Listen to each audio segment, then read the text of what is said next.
Welcome to another No BS review. Thank you to my members for helping support this content.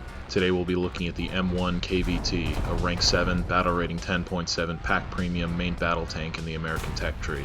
This pack is available for $65 and comes with 15 days of premium and 2,000 golden eagles. This vehicle is mostly identical to the tech tree M1 Abrams, except it loses the roof-mounted 30 cal and gets a vismod. This vismod removes the side skirts but saves you 500 kilograms of weight, so whether you want to run it or not is up to you. I'm just running it because I like this marketplace skin. The M1 KVT sports a reasonable amount of protection for its battle rating, with its hull and turret armor both being able to provide around 400mm or more of kinetic protection. Protection against chemical warheads is even greater, with the KVT being basically frontally immune to any sort of heat FS, with one big exception which I'll talk about in just a minute. Side protection is pretty decent, with the KVT having some level of resistance against heat FS warheads and autocannons. So this all looks pretty rosy, but there are two extremely critical weak spots common to all Abrams which you should be aware of. Unlike the Leopard or the Soviet T-Series main battle tanks, the Abrams turret ring is very exposed and is surrounded by a giant shot trap. This means that the Abrams is vulnerable in all directions to even modestly powerful autocannons. The other issue is that the driver's port and the area surrounding it, which is conveniently located right dead center on the vehicle by the way, is incredibly poorly protected, and due to this vehicle's layout will often result in both your gun and engine being taken out in one shot, assuming you aren't insta-killed by having all your crew knocked out. Overall, the M1 KVT is decently well protected, but you should definitely not be relying on your armor.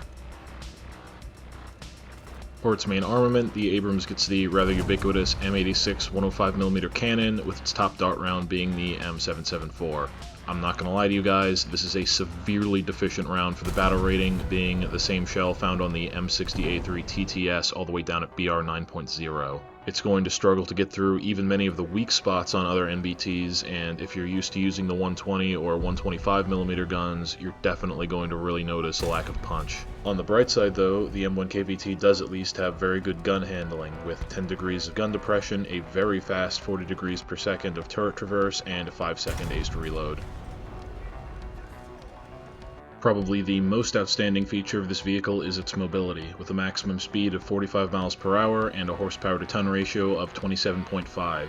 This puts the M1 KVT on par or above many light tanks in these departments, and is very helpful in rushing towards advantageous positions in the early game.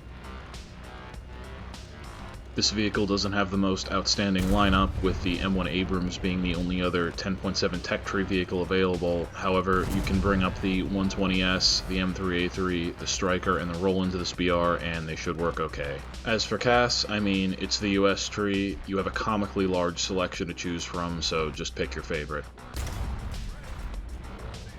In my experience, the M1 KVT works best as a flanking vehicle.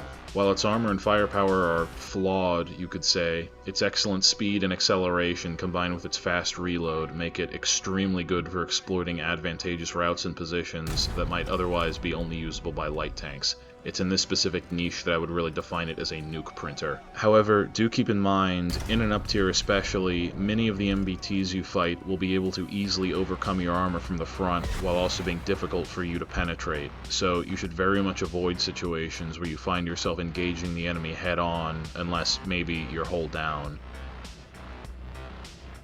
For those of you on the fence about this vehicle, I thought it might be useful to compare the KVT to several of its chief rivals around this BR, the Leopard 2A4, the T80, and the Challenger DS. As you can see, the KVT is middle of the pack in terms of armor, the best of all of these vehicles in terms of mobility, but is worse off in terms of firepower by quite a significant margin.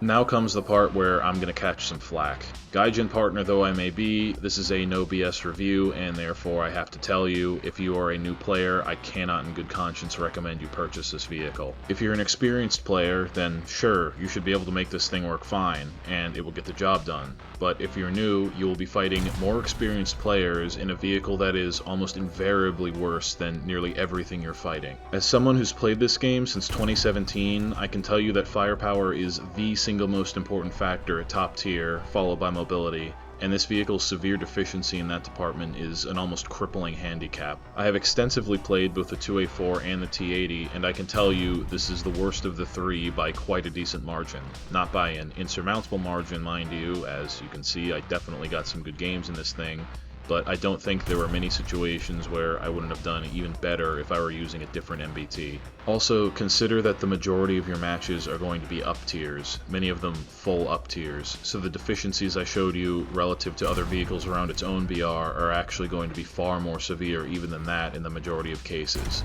with some of the enemies it fights having over 550mm of main gun penetration. Overall rating, 6.5 out of 10. Again, the rapid-firing main gun and great mobility make the M1 KVT a very good rushing and flanking vehicle, but it's really only in that specific niche where this thing excels. I don't feel like this is an adequate vehicle to carry a lineup, and honestly, it's probably objectively the single worst 10.7 MBT currently in the game.